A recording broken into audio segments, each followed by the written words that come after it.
Bueno, pues buenos días, gracias a todos los asistentes, a la gente también que nos va a seguir vía Facebook. Estamos en la sesión número 19 del Seminario Permanente del Laboratorio de Observación e Investigación Espacial, específicamente en el segmento del Seminario Permanente en CARS Tropical. Y para mí es un honor poder presentar al doctor Gerardo Hernández Flores. Este, el cual nos va a nos va a dar la presentación o la conferencia del funcionamiento hidrogeológico del acuífero cárcico y su vulnerabilidad. Como pequeña introducción, ¿quién es el doctor Gerardo Hernández Flores? Es un investigador y docente de la Universidad Autónoma del Estado de Quintana Roo. Él actualmente está realizando su estancia dentro del programa de estancias postdoctorales por México, desarrollando su proyecto de investigación seguridad hídrica alimentaria para la salvaguardia y conservación del patrimonio biocultural en Cozumel. Este está enfocado en la relación entre el agua, la sostenibilidad y el patrimonio biocultural en ambientes insulares del Caribe. Su línea principal de investigación es en el estudio de acuíferos cársticos insulares, en la seguridad hídrica, en el manejo sostenible del agua y el desarrollo territorial. Ha publicado diversos y bastantes artículos científicos sobre dinámica, recarga y extracción de acuíferos, manejo integrado de recursos hídricos, así como también del modelado de la sustentabilidad para islas del Caribe.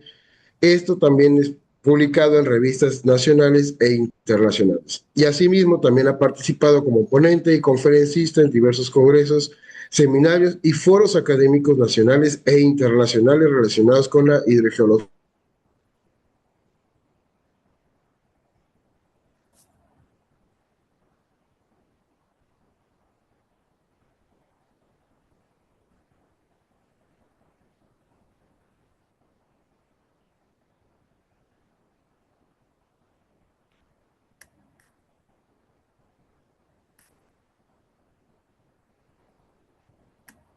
Hola, ¿soy solo yo o se trabó Francisco?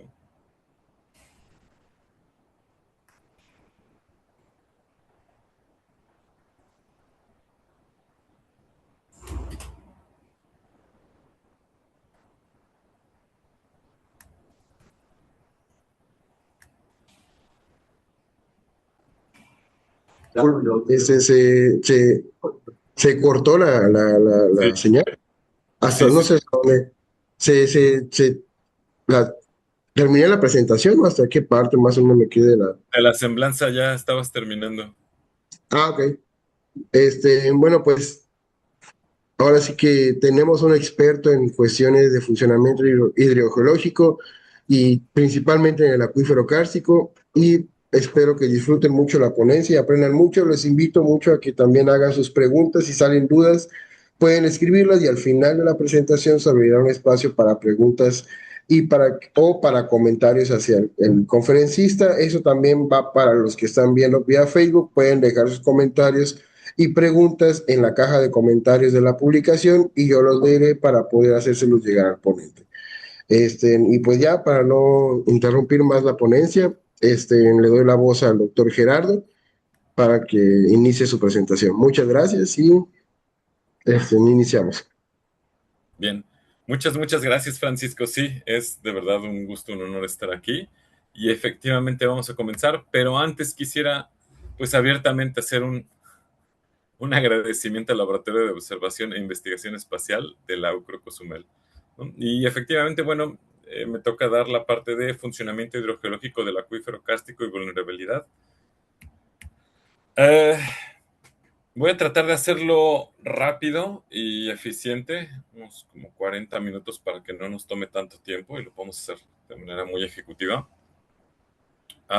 Y sí, la terminología espero que no sea como muy compleja. Traté de hacerlo lo más amigable con el usuario posible. Y me gusta empezar esto con el agua dulce, ¿no? O sea, cuando nosotros concebimos el tema del agua dulce, por lo general, gracias a toda la exposición mediática y todos los estímulos que tenemos, pues siempre o generalmente pensamos en cuerpos de agua como los ríos, como los lagos, inclusive por ahí algunos hasta con los icebergs. Pero también hay algunos que me ha tocado que justo en el momento de preguntarles qué, ¿qué entienden ustedes por agua dulce? Pues a veces se da este fenómeno, ¿no? Como del esparcimiento, la parte lúdica, a veces el agua potable, inclusive hay gente que me ha dicho, ah, sí, sí, el agua como las aguas del Chavo del Ocho, ¿no? Y esto es en parte porque solemos tener en mente aquello con lo que convivimos con mayor frecuencia. Pónganse a pensar, o sea, y nos viene, cuando nos hacen alguna pregunta, lo que normalmente respondemos es a lo que nuestros sentidos suelen estar estimulados. Entonces, ¿por qué digo esto? Porque pues normalmente cuando pensamos en agua dulce, como les decía en las primeras diapositivas, nos vienen cuerpos que están visibles, ¿no? Que podemos tener contacto con nuestros sentidos, tanto olerlos, verlos, el tacto, hasta probarlos. Entonces, por ejemplo, yo puse acá un esquema de cómo se vería parte del ciclo del agua, que es la lluvia, la parte de la litosfera donde nosotros habitamos y la parte subterránea. Entonces, pues ahí puse una gota de agua feliz porque pues, es el agua que nosotros alcanzamos a ver, ¿no? Es el agua que vemos y sin embargo no tenemos la facilidad de estar en contacto con el agua subterránea. Entonces, el mensaje central de la plática que vengo a darles de la conferencia es que los acuíferos kársticos tropicales son sistemas altamente eficientes para almacenar y transportar agua, pero que esa misma eficiencia los hace extremadamente vulnerables. Entonces, aterricémoslo ya, ¿no? O sea, vamos entrando en tema, es el agua subterránea. La pregunta siempre es, bueno, pues es relevante y por lo general todo el mundo decimos, sí, ¿no? El agua subterránea debe de ser relevante. Pero pues acá unos datos de la UNESCO nos dicen, bueno, el agua subterránea sostiene a millones de personas. En efecto, en 2022 se estimó que el 99% del agua líquida en el planeta pues es subterránea y que a nivel mundial el 25% del agua utilizada pues viene de esto, ¿no? De fuentes subterráneas y que el 50% del agua bebible igual viene de estas fuentes, ¿no? Para la población. Entonces su importancia es bastante a nivel mundial. En la península de Yucatán, el acuífero es el sistema hidrológico principal.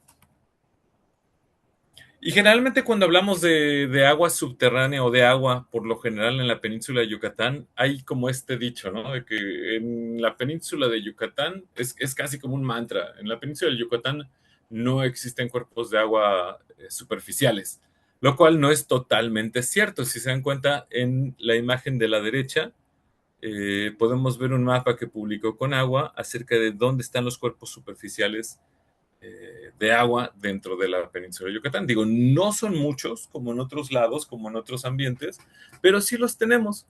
Lo que sí tenemos más es como una fragmentación, una segmentación, una clasificación de los acuíferos dentro de la península de Yucatán. Actualmente contamos con 4, que es el de Isla Cozumel, Cerros y Valles, Xpujil y Península de Yucatán, siendo el más grande. Pero pues estamos en una conferencia y lo más importante, o bueno, algo de lo importante que tenemos que dar son datos, ¿no? Entonces, si estamos diciendo que en la península de Yucatán el agua es realmente importante, el agua subterránea, pues hagamos una comparación. Acá yo les presento información, datos que publica Conagua acerca de los volúmenes anuales de extracción en el Diario Oficial de la Federación, está en el 2020, y del lado derecho podemos ver el balance de aguas superficiales, o sea, de los cuerpos de agua que tenemos, cuánto podemos extraer, y acá nos dice que tenemos 215 millones de metros cúbicos al año, mientras que de todos estos acuíferos que tenemos dentro de la península de Yucatán, la disponibilidad media anual en millones de metros cúbicos son 11.079.99, casi 80. Pero pues quizás estos números de millones de metros cúbicos no podamos concebir cuánto se refiere. Bueno, 1 millón de metros cúbicos es esto, es tal cual 1 millón de metros cúbicos y un metro cúbico equivale a 1.000 litros. Entonces tendríamos que multiplicar, por ejemplo, en el caso de las aguas superficiales, el 215 por 1 millón y luego por 1.000. Y ese sería el volumen de agua en litros. Entonces acá lo primero que nos salta a la vista es la diferencia, ¿no? Acá 215 y acá 11.079. Entonces sí, definitivamente entonces en la península de Yucatán el recurso hídrico subterráneo es importante para pues las actividades que realizamos. Ahora, en islas la dependencia es casi total. Pongo casi total porque actualmente ya hay algunas tecnologías que nos permiten no depender totalmente de los acuíferos, pero eso lo hablaremos un poco más tarde. Y parte de la idea central es que los sistemas kársticos son altamente eficientes y por ende también altamente vulnerables. Entonces, ya estamos utilizando otra terminología que también va muy de la mano, que es el karst. En sí, el karst se forma por la disolución de rocas, principalmente la caliza y la dolomita. Las zonas kársticas se caracterizan por estas formas del relieve, como manantiales, cuevas, sumideros, cenotes, dolinas, y que tienen una hidrología que da lugar a acuíferos altamente productivos, pero extremadamente vulnerables a la contaminación, y ahorita vamos a ver por qué. O sea, lo que nosotros tenemos, o los que estamos más familiarizados con la península de Yucatán, vamos a encontrar este tipo de formaciones. O sea, suelos altamente porosos por la disolución de la roca, y vamos a encontrar los cenotes, y cuyo término, pues un poco más estricto académico, serían las dolinas. ¿A qué tan importante es el karst? Bueno, el karst a nivel mundial ocupa del 10 al 20% de la superficie del planeta. Acá yo les pongo un mapa de los acuíferos kársticos a nivel mundial. Entonces aquí podemos ver que sí es relevante porque se encuentran casi que en todos los continentes del planeta. Y si bien este mapa nos dice nada más la ubicación de los acuíferos kársticos, pues evidentemente no podríamos tener un acuífero si no hubiera suelo kárstico.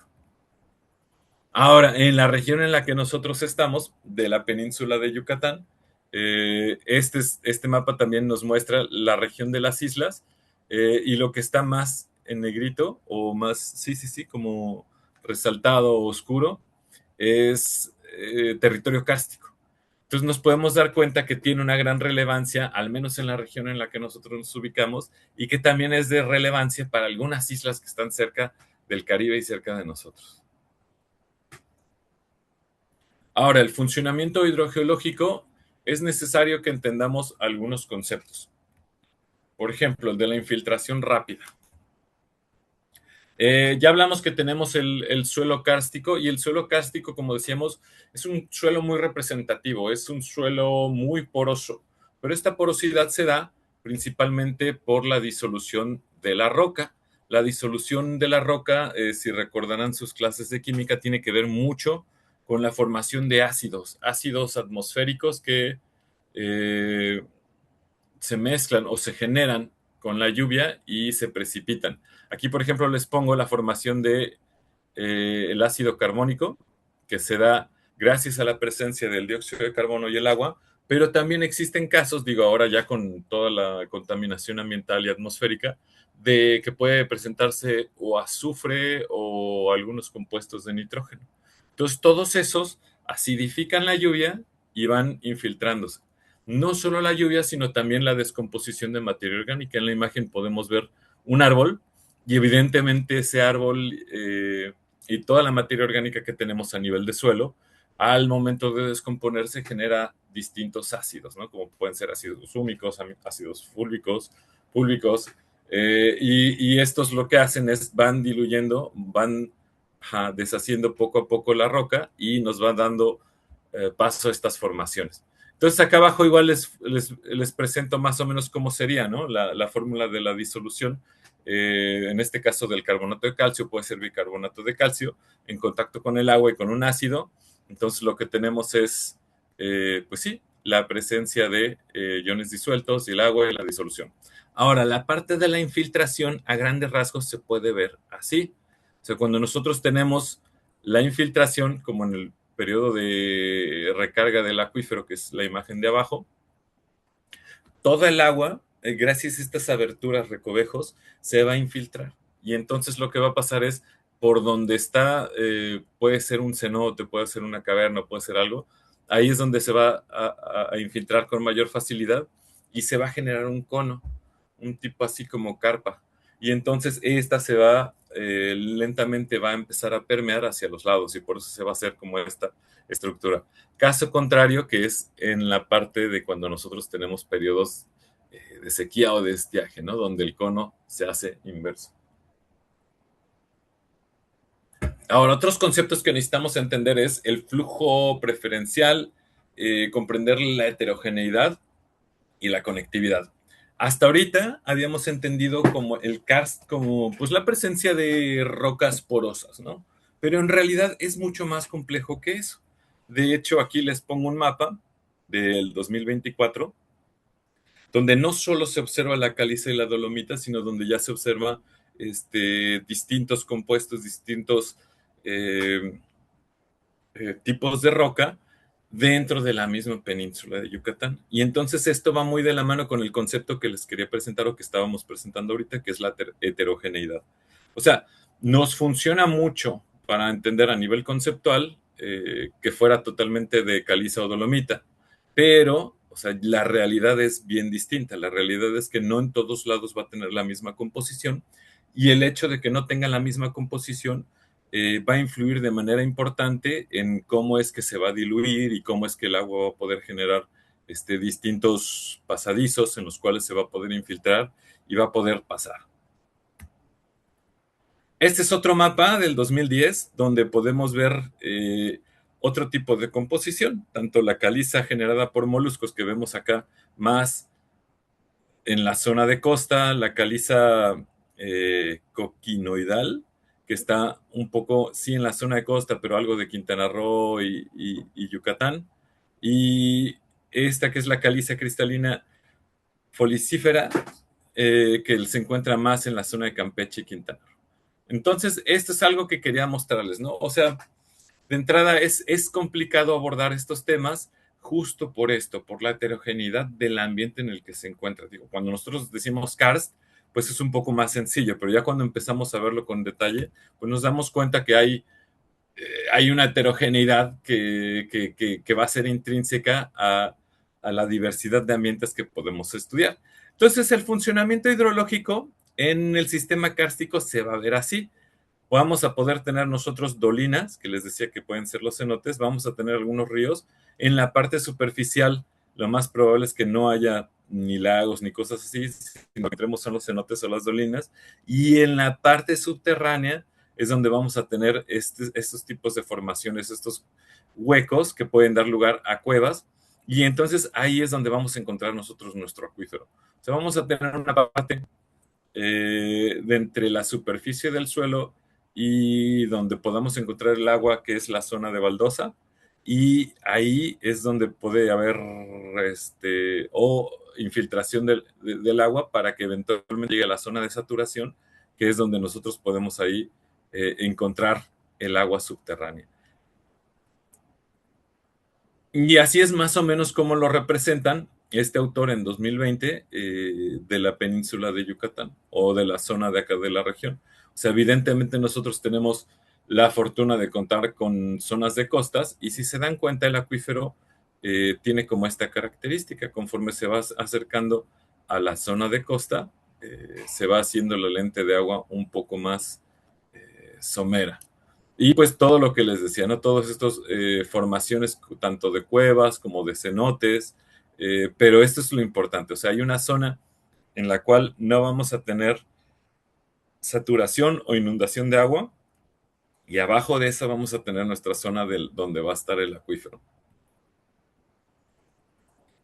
Acá también está una representación de cómo se vería un corte y entonces es lo que les decía, ¿no? O sea, cuando nosotros vamos acercándonos a la zona de costa, que sería esta de acá, pues se va adelgazando la lente de agua. Y me gustó porque pues acá ponen el nombre de algunas especies que nosotros podemos encontrar, pero también la dinámica que puede tener el acuífero. Si se dan cuenta, lo que nosotros esperaríamos es que conforme ya se va acercando a la zona de costa, pues ya la lente de agua disminuiría. Pero hay algunos casos en los cuales nosotros podemos encontrar que existe como una clase de proyección que va todavía un poco hacia la parte de la laguna o del nivel del mar, y esto da lugar a manantiales subterráneos o manantiales marinos, oceánicos. Entonces, esto es importante porque de repente los que vivimos por esta zona nos toca ver o sentir que cuando estamos nadando por la zona, cerca de la zona de costa, pues vemos como estas manantiales o surgencias que salen, ¿no? Entonces, esa es más bien la explicación de por qué. Porque existe un brazo del acuífero que alcanza a llegar a la parte del mar. Entonces, con relación al funcionamiento hidrogeológico, quiero platicarles un poco acerca del estado del conocimiento con relación a los flujos de agua. Esta diapositiva me gusta mucho porque nos explica a nivel cronológico cómo hemos intentado nosotros el tratar de entender cómo son los flujos de agua, ¿no? Digo, y esto es como con meros fines educativos, porque al principio Prado y Roque, por ahí del 2000, si se dan cuenta, el primer modelo de flujo de agua subterránea en la península de Yucatán, pues era bastante sencillo. O sea, era como en el centro de donde están los tres estados, de ahí tenemos como una distribución radial hacia la línea de costa. Y está bien, digo, estamos hablando de los años 2000 y estamos tratando de tener las primeras aproximaciones. Pero conforme fuimos avanzando, por ejemplo, acá ya Perry, Velázquez, Olimar y Marín en 2002, lo que hacen es, bueno, ya están considerando otras cosas, ¿no? Por ejemplo, el anillo de cenotes de esta zona, están considerando como flujos y entonces ya no se vuelve tan sencillo, sino ya en medida de que consideramos más cosas se vuelve un poco más complejo y se ve reflejado en estos mapas. Por ahí Conway y Godwin en 2010 retoman esto del anillo de cenotes y también, si se dan cuenta, las flechas ya no son tan unidireccionales, sino ya están como un poco más, por acá hay una que tiene un pequeño ahí, twist, igual, esta curva. En 2011, Bauer y Godwin ya lo hacen un poco más complejo y podemos ver inclusive agua que va hacia zonas que no serían pues tan del centro, ¿no? O sea, ya y flujos más regionales. Por ejemplo, este va para arriba, luego va para abajo, este va para la izquierda, este va para la derecha, este va para arriba. Entonces ahí nos podemos dar cuenta de cómo todo esto que les he estado platicando, tanto la geología, la composición, todos los procesos que van dando forma al karst, se pueden ver reflejados dentro de los flujos. Recordemos que el agua va siempre a correr por el camino de menos resistencia. Entonces, y de mayor solubilidad. Entonces, por donde ha logrado a través de un montón de años el disolverse, pues es por donde va a correr y por eso van a tener este tipo de flujos que pues realmente son pues no homogéneos, ¿no? Ya en el 2019, Herrera Silvera nos presenta también considerando el anillo de cenotes, y ya presenta como flujos un poco más grandes y ya hay unos acá más pequeños. Ojo, en 2016 quise poner aunque solo representa la zona de Chetumal, si se dan cuenta, lo que quiero mostrar es la diferencia. Por ejemplo, en los otros modelos, lo que veíamos es acá en el de 2011, en la zona de Chetumal, pues el flujo va hacia arriba, ¿no? Y ponen solo una flecha hacia arriba. Pero cuando hacemos como un zoom, cuando hacemos un acercamiento a cómo son los flujos no regionales, sino a nivel local, entonces nos damos cuenta que no es tal cual, o sea, no todas las flechas van hacia arriba, sino que algunas flechas van hacia abajo, algunas flechas van...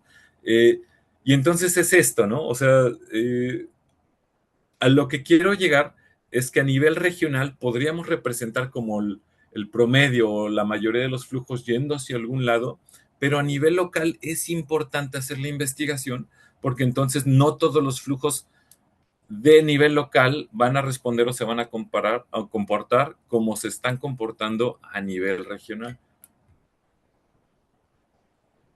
Este es del 2021, donde Conagua lo publica y entonces nosotros podemos ver aquí cómo ellos han pues visualizado el flujo. Igual es a grandes rasgos algo radial que va directo hacia la línea de costa.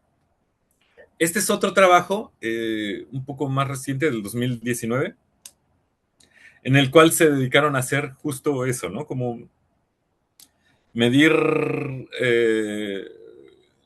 cuestiones hidrológicas y a partir de esas, pues tratar de mapear cómo es que va el flujo. Utilizaron interpolación de diferentes parámetros con, me parece que fue IDW o Kriging, y entonces así es como se ve, ¿no? Aquí la diferencia es, o bueno, lo que quiero resaltar es que es algo complejo, justo por todo lo que les estoy diciendo. Entre más variables estamos considerando, más complejo se puede volver. Y entonces los modelos de estimación, aunque con que nosotros le variemos una cosa, nos va a dar resultados diferentes. Aquí es la misma región, son casi los mismos datos, pero con distintos variables puestas. Y entonces ya si se dan cuenta, toda esta mancha azul, pues no está tan representada en el diagrama de la izquierda como está en el de la derecha. Y entonces todas las flechas están yendo a distintos lugares. Y es lo que quiero representar. O sea, no es tan sencillo el mapeo o el entendimiento del funcionamiento hidrogeológico, justamente por la complejidad y la heterogeneidad de los ambientes en los cuales se trabaja. Y aparte es como bien complicado, ¿no? Porque en realidad con un río es muy fácil porque nosotros podemos ver, podemos inclusive estar en contacto, podemos poner una pelota y podemos ver hacia dónde fluye, podemos medir el caudal, pero con los flujos subterráneos es muy complicado porque tenemos toda esta masa de tierra que lo está conteniendo y entonces ahí no es tan sencillo el poder pues investigarlo. Entonces, aunque existe el conocimiento y ha ido mejorando, como lo vimos en los diferentes modelos, conforme el tiempo y de manera general, es necesario también contribuir con investigaciones sobre los flujos subterráneos locales, lo que les decía con el ejemplo de Chetumal. O sea, si bien está bien entenderlos a nivel regional, a nivel local nos puede brindar mejores herramientas para desarrollar estrategias que nos permitan manejar nuestro recurso hídrico de manera más eficiente y sostenible. Y la pregunta es, bueno, no sé si se fijaron, pero a propósito hago esta pregunta, de cómo estaban los flujos en Cozumel dentro de todos los mapitas que les mostré. Y si no se fijaron, se los volvemos a poner, ¿no? Por ahí del 2000, pues, ni siquiera tenemos flechas. En el 2002 tenemos ahí un puntito, pero tampoco tenemos flechas. Acá más o menos tenemos una coloración roja, pero pues en realidad tampoco hay flechas. Acá más o menos lo intentaron poner, acá de plano no, y acá pues menos. Y en este totalmente tampoco estamos considerados.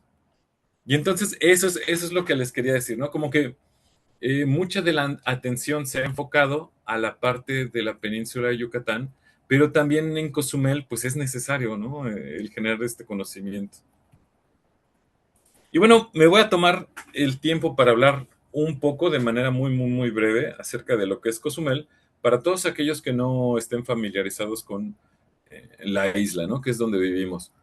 Cozumel es una isla, nos encontramos al este de Quintana Roo, en la península de Yucatán. Tenemos una superficie de aproximadamente 473 kilómetros cuadrados. Tenemos por ahí un aproximado entre 93,000 a 100,000 habitantes que están en la isla y tenemos al turismo como nuestra principal actividad económica. Nuestro acuífero es la principal fuente de agua viable para las actividades socioeconómicas y se explica principalmente por el principio de Hiven-Hertzberg, nunca lo puedo pronunciar bien, y es básicamente como una matriz, una lente de agua dulce que está flotando sobre una matriz de agua salada. Este modelo es muy simplificado por todas las cosas que hemos estado viendo, pero nos ayuda a entender conceptualmente cómo está. Y este es un esquema de cómo está concebido el acuífero en la zona norte. Lo que les decía, tenemos una parte que se llama Isla de la Pasión y tenemos la matriz de agua dulce que flota sobre el agua salada con una línea de interfaz donde estas se van conectando. Y entonces el agua dulce, conforme nos vamos más hacia la zona central de la isla, es más grueso y se va haciendo más delgado conforme nos acercamos a la zona de costa donde tenemos las superficies de descarga. Lo que les comentaba, el acuífero suele ser complejo. Este es un modelo coloreado, pero es bastante antiguo, es de 1978, me parece, de los primeros trabajos hidrológicos que se hicieron en la isla. Y lo que nos dice es básicamente esto, ¿no? Cómo tenemos el espesor de nuestra lente de agua en Cozumel. Y si se dan cuenta, conforme nos vamos a la línea de costa, pues tenemos un promedio de 0 metros. Conforme nos vamos acercando, este azul representa de 0 a 10 metros, este otro de 0 a 15, y este 15 es bueno, este más oscuro es mayor a 15. ¿Qué tan mayor? Pues las estimaciones dicen que no supera los 20 metros. Entonces nosotros en la zona más profunda, nuestro acuífero por lo general no va a superar los 20 metros. Y eso significa pues que tenemos un acuífero bastante pequeño, ¿no? Por así decirlo. Y si se dan cuenta, la zona con la mayor superficie o el mayor grosor, espesor de agua dulce se encuentra en la zona centro-norte. Ahora, un poco más de los trabajos que se han realizado en Cozumel. Digo, quien se encarga de la gestión del recurso hídrico, la extracción y todo eso, pues es la Comisión de Agua Potable y Alcantarillado CAPA, a través de 264 pozos que se encuentran en la zona centro-norte, que ya vimos que es donde está el espesor más grueso. Ellos manejan el recurso, la extracción, potabilización, distribución, y contamos con algunos instrumentos para su manejo, como es el POEL, que ahorita está en actualización, y que se le había asignado la unidad de gestión ambiental C1, o sea, UGA C1. Hay otros instrumentos que son como el Consejo de Cuenca de la Península de Yucatán, donde en específico el que aborda el acuífero de Cozumel, en el cual pues gestionamos decisiones referentes al acuífero. En cuestiones de hidrología, hay antecedentes que nos hablan acerca de la formación, de la estratigrafía y de las características. En cuestiones de análisis de agua, que ahorita también vamos a ver con más profundidad, está la parte de disponibilidad, está la parte de calidad, y hay algunos que abordan contaminantes.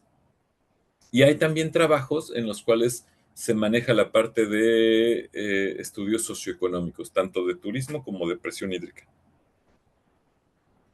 Y este es uno de los modelos de flujo que nos presenta Conagua en 2024.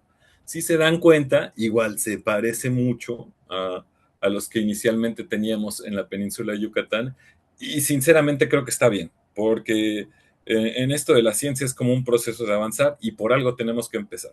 Entonces ya tenemos este modelo, y este modelo nos puede servir de base para después ir mejorando. ¿Ir mejorando en qué sentido? Quizás como este trabajo de Koch en 2019, en el cual se enfocó en flujos muy regionales en una zona de las fincas, me parece, y si se dan cuenta, las flechas representan la dirección del flujo en distintos meses. Entonces, esto es lo que deberíamos de aspirar, ¿no? Deberíamos de aspirar a no tener, o sea, sí tener mapas regionales, pero también mapas un poco más locales, como para darnos idea de cómo están siendo los flujos y cómo puede haber esta movilidad tanto del agua como de nutrientes y posiblemente contaminantes. Y aprovecho para hacer un comercial, digo, hay que promocionar lo que estamos realizando acá en la universidad. Y entonces les quiero hablar un poco del trabajo de investigación que está haciendo un alumno de la maestría en ciencias marinas y costeras, quien está tratando de hacer una aproximación o sentar las bases para describir los modelos de flujos subterráneos de acuerdo con TOG. Y lo que básicamente nos dice este modelo de flujos es que podemos dividir o podemos caracterizar el agua y sus flujos en tres: en flujos locales, intermedios y regionales. ¿A qué nos referimos? Bueno, los flujos locales serían como muy pequeños y cada uno tiene una composición tanto iónica como físico-química diferente. Entonces, nosotros al muestrear podemos identificar si se trata de flujos locales, que serían como las flechitas verdes, lo más cercano, si son flujos intermedios, que abarcan varios flujos locales, o si son flujos regionales, que abarcan tanto flujos intermedios como locales. ¿Para qué nos serviría esto? Bueno, para desarrollar, sería una herramienta muy importante para entonces conocer dónde, más bien de cuál de estos flujos o cuál de estos grupos de agua estamos nosotros extrayendo, ¿no? porque si estamos extrayendo de aquella que tiene que ver con flujos regionales, quizás los tiempos de recarga no sean tan cortos como si estuviéramos extrayendo de tiempos locales, de flujos locales. Y entonces más o menos lo que queremos hacer es algo así. Digo, este sería parte del producto final, a lo que se aspiraría a llegar en algún punto, pero pues es bastante complicado llegar a este punto. Entonces lo que nosotros queremos hacer es, por ejemplo, hacer muestreos en donde están estas P's, quizás estas de acá abajo, y entonces ver, empezar a mapear. O sea, nosotros no sabemos dónde tenemos el flujo local, el flujo regional, y entonces sería importante caracterizar y decir, bueno, en esta zona encontramos a tal profundidad indicios o características de agua de flujo local. Y entonces eso nos permitiría ir a empezar a mapear para después lograr tener esta perspectiva total. Y bueno, ya regresando un poco a las dinámicas de los acuíferos de Cozumel, digo, es importante porque ahorita vamos a ver cómo eso se relaciona con la vulnerabilidad. Pues evidentemente la precipitación, ¿no? O sea, el acuífero es un sistema dinámico cuya disponibilidad depende directamente de la relación entre clima, recarga y extracción. Como les decía, la precipitación es un trabajo que hicimos que nos representa la sumatoria total mensual de 30 años de la precipitación dentro de la isla de Cozumel. Y si se dan cuenta, tenemos eventos de precipitación bastante marcados en septiembre, junio, octubre y octubre. Y no es sorpresa, en la investigación salió que el mes más lluvioso, históricamente hablando, es octubre, eh, seguido de septiembre, octubre y noviembre, ¿no? Octubre siendo el más lluvioso. También la temperatura desafortunadamente y muy probablemente debido a los efectos del cambio climático, estamos viendo un incremento en la temperatura. Entonces, si se dan cuenta, en los últimos años, a partir del 2012 más o menos, la temperatura media en promedio de la isla pues se ha incrementado. La evapotranspiración, esto es muy importante cuando estamos hablando de cuestiones del acuífero, porque la evapotranspiración es el agua que utilizan las plantas. A grandes rasgos podría decirse que es como el agua que sacan a través de los estomas, estas pequeñas estructuras en la parte de abajo de las hojas, y que les ayuda a mantener tanto temperatura como turgencia. Entonces, entre más temperatura, más agua requieren y más agua evapotranspiran. Entonces, efectivamente hay una relación directa entre la temperatura ambiente y la cantidad de evapotranspiración que las plantas generan. Y finalmente esto, la recarga estimada. Digo, en estudios de 30 años, pues no me da tiempo como para explicarlo a profundidad, pero básicamente el modelo utilizado de recarga no es solamente la que se infiltra, sino también se considera el agua de la evapotranspiración y el agua, los niveles de saturación de suelo. Entonces, una vez que se saturó el suelo de agua y una vez que se cumplió con todo el volumen que necesita evapotranspirar, si queda excedente de lluvia, esa es la que se va a infiltrar.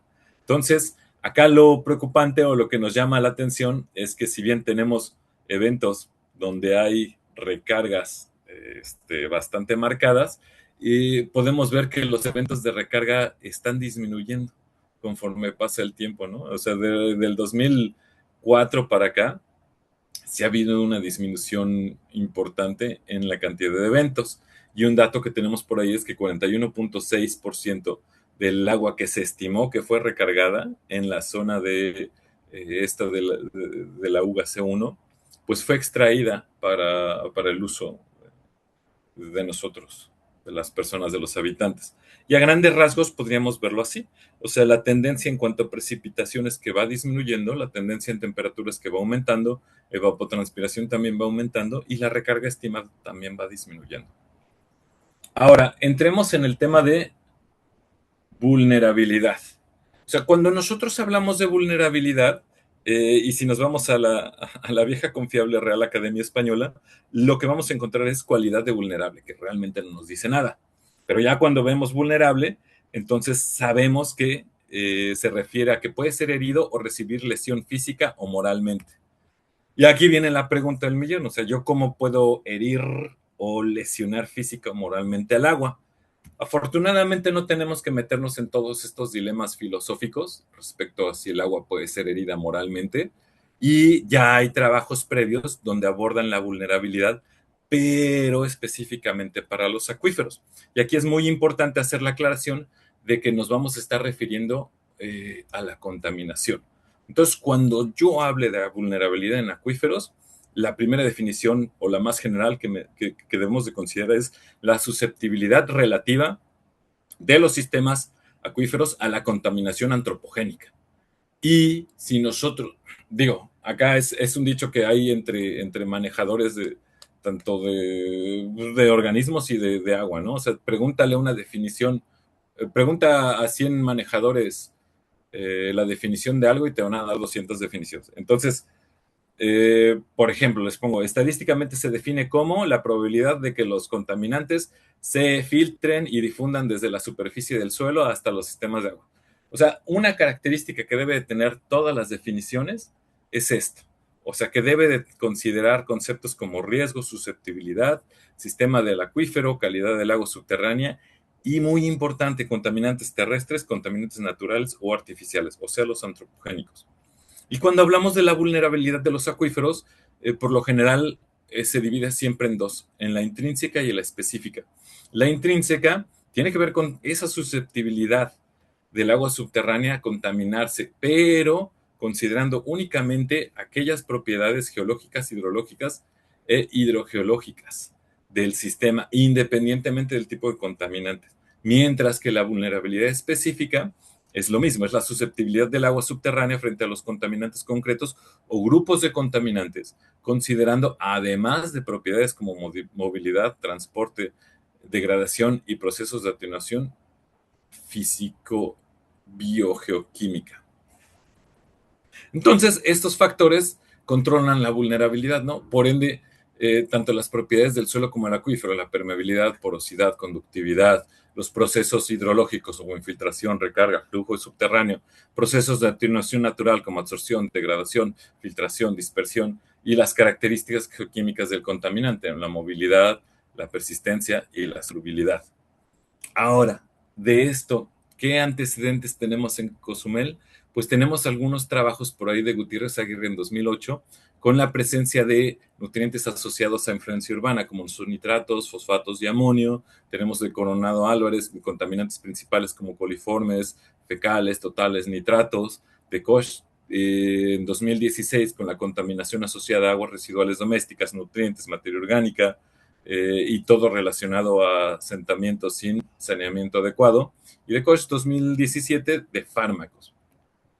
En la península de Yucatán también tenemos información. Tenemos de patógenos, fármacos y contaminantes de Leal Bautista en 2011, nitratos nutrientes disueltos de Hernández Terrones en 2011, un montón de trabajos que el doctor Polanco ha sacado acerca de pesticidas y agroquímicos, y también la presencia de hidrocarburos por Medina Moreno en 2014, que está asociado a actividades turísticas.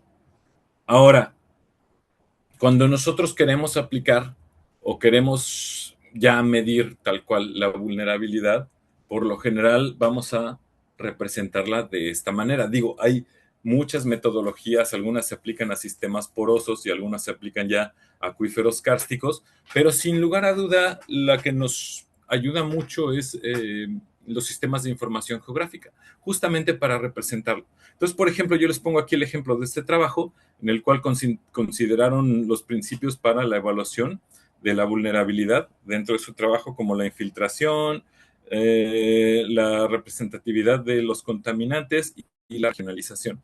Y finalmente lo que obtuvieron es esto, ¿no? Como eh, método o este mapa que nos dice dónde están las zonas más vulnerables del acuífero.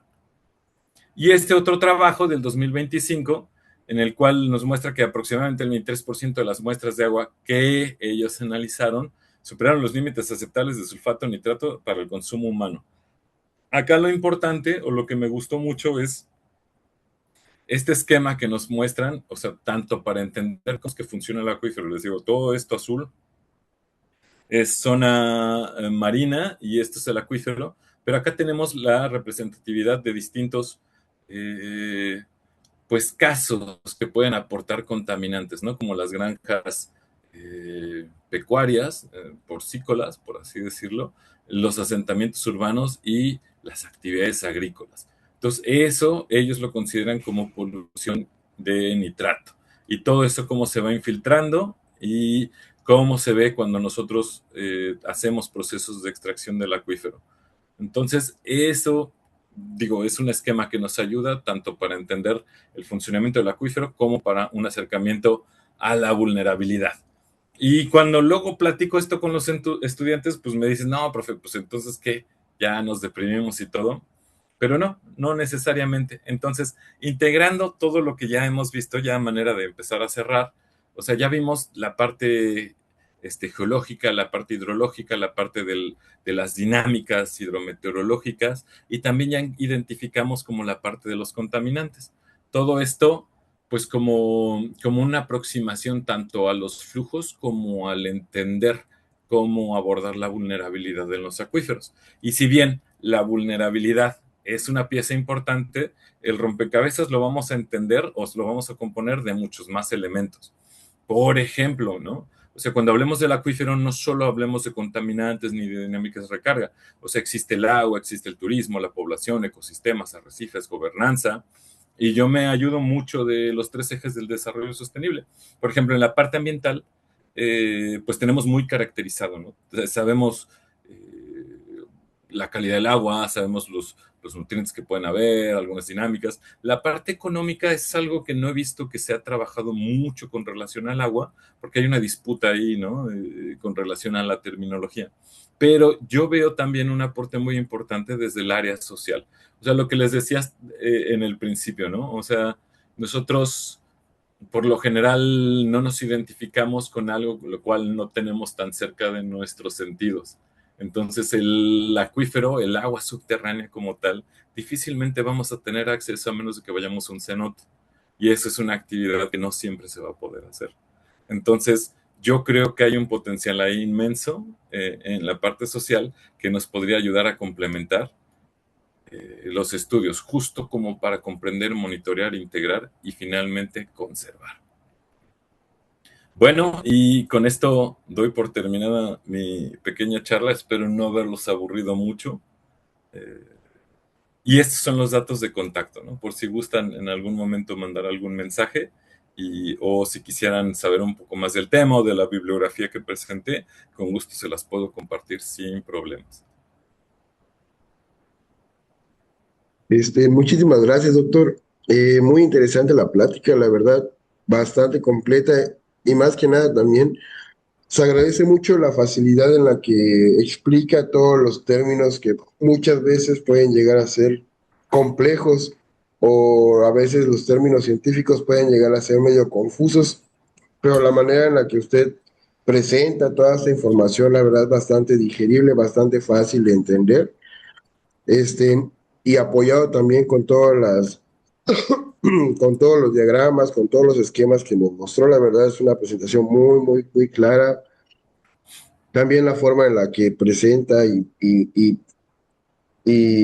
introduce esa parte de la vulnerabilidad que muchos ya toman por sentado a que el agua es vulnerable porque la contaminamos, que no solamente es esa parte, sino que abarca diferentes ámbitos y que puede llegar a ser mucho más complejo de lo que uno piensa y esta complejidad también arraiga o sienta las bases para que este estudio se vuelva más profundo. Entonces, la verdad, se agradece mucho la ponencia por parte de los comentarios en Facebook. Uno le mandan saludos y también y hay una persona preguntando por la bibliografía que espero que vea la, este, en el video pueda haber agarrado el correo, si no yo se lo voy a poner en los comentarios para que le pueda mandar el correo porque está muy interesado en la parte de la bibliografía, de todo lo que presentó de artículos, de todo lo que presentó de información y pues es Este, y no sé si en la sala haya alguna otra pregunta, algún otro comentario. Este, si no, pues no me queda más que agradecerle mucho. La verdad, muy bonita plática, muy interesante. La verdad, nos llevamos algo muy valioso en cada conferencia que dan y esta no fue la excepción. Y pues gracias, muchísimas gracias por todo, muchísimas gracias por la presentación y pues también se volvió a agregar en la semblanza que también va a ser mi asesor en mi tema de tesis y también se le agradece mucho esa disponibilidad para poder guiarme en ese aspecto. Sí, muchísimas gracias. Muchas gracias por la invitación, Francisco. Y sí, sí, sí, con mucho gusto. Sí, bueno, ya lo decía, ¿no? Por ahí me mandas el correo de quien necesite la bibliografía y con todo gusto la compartimos. Y claro, con todo gusto, y vamos a generar una buena tesis de doctorado. Perdón, salió una pregunta ahorita del doctor Chan Quijano. Él está preguntando por vía Facebook cuál es la relación entre la vulnerabilidad hidrogeoquímica de los sistemas kársticos y las condiciones socioeconómicas de las poblaciones que habitan en áreas de influencia. ¿Cuál es la relación entre la Ujú. vulnerabilidad geoquímica? Geoquímica y las condiciones socioeconómicas de las poblaciones que habitan en sus áreas de influencia. Ok, vulnerabilidad geoquímica, yo estaría entendiendo que entonces no es antropogénica. Tendría que ser como esto, por ejemplo, voy a poner un ejemplo que no es de la península de Yucatán, pero por ejemplo en Chihuahua tenemos rocas que tienen algunos compuestos como flúor, arsénico, etcétera, y que por ende a la hora de que pasan el acuífero por ahí, entonces se van impregnando, ¿no? Y entonces ahí el problema que tenemos es que pues, el agua hace lo que hace el agua. El agua es el solvente universal y va a diluir lo que sea con lo que se encuentre. Desafortunadamente, pues se han generado casos, digo, en la península de Yucatán todavía no encuentro uno en específico, pero tengo muy presente este caso porque estuve yendo allá. En Chihuahua tenían un pueblo que estaba y de donde sacaba su agua para los usos diarios, pues presentaba altos niveles de flúor y de arsénico. Entonces ahí la relación pues es pues desafortunada, ¿no? O sea, en el sentido que digo, ¿cómo le dices a un pueblo entero de que su fuente principal de agua, que es subterránea, eh, está contaminada? Y lo más importante es cómo descontaminas. Y esto nos dimos cuenta porque había casos, ¿no? Había casos fuertes de cáncer y teratogénesis. Entonces era como que bueno, vamos a ver qué está sucediendo. Y el momento de verlo, pues el componente principal fue el agua. Entonces ahí digo, es complejo, o sea, porque ya es un asentamiento urbano que ya se está dando. Y pues ahora sí como hay procesos, o sea, estoy pensando como en ósmosis inversa, pero también son procesos que llevan mucho costo económico y energético.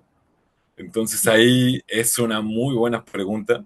Tengo entendido que hay algunos colegas a nivel mundial que ya están buscando como formas un poco más económicas, tanto de hacer bioremediación más eficiente del agua como para remover estos compuestos. Acá en la península de Yucatán no he encontrado casos tan drásticos como esos. He encontrado más asociados, pero por o empresas o actividades económicas como la agricultura, ¿no? Porque la agricultura, por general, los plaguicidas tienen metales pesados. La industria porcícola tiene compuestos nitrogenados como el nitrato y un chorro de cosas que enriquecen, coliformes. La turística, o sea, aporta, ahí había una de las referencias que les ponía, aporta, o hay evidencias de que puede aportar hidrocarburos por los motores de las lanchas. Entonces no son tal como hidrológicos porque están presentes ahí en las rocas y el agua, pero sí son ya más antropogénicos. Entonces ahí sí, pues la relación con las personas es, por ejemplo, hay unos estudios de Polanco en los cuales ha encontrado pesticidas en leche materna en la península de Yucatán. Entonces ahí sí, pues la relación es directa, ¿no? Y es fuerte. O sea, ahorita estamos en el punto de caracterizar estas cosas, pero todas las estrategias que se tienen que generar para poder mitigar y contrarrestar las fuentes de esto, pues vienen un poco después. Pero ahorita muchos de los estudios están enfocados en la caracterización y no tanto en la bioremediación. Es como un pasito que nos falta ir dando. Pues muchísimas gracias, doctor. Muy completa la respuesta. Espero que el doctor Chan haya podido escucharla. Y si Saludos no, al de doctor todas Chan. formas, y si no, de todas formas, lo va a poder ver en el en vivo que se queda guardado acá y en el video de YouTube que se va a compartir también en la página del laboratorio. Súper. Este, y ahora sí, sin más, dado por cerrada la sesión 19 del seminario. Muchísimas gracias de nueva cuenta por la presentación y la disposición de su tiempo. Gracias, Francisco. Te mando un muy fuerte saludo a ti y a todo el equipo allá. Sí, gracias. Hasta luego. Hasta luego.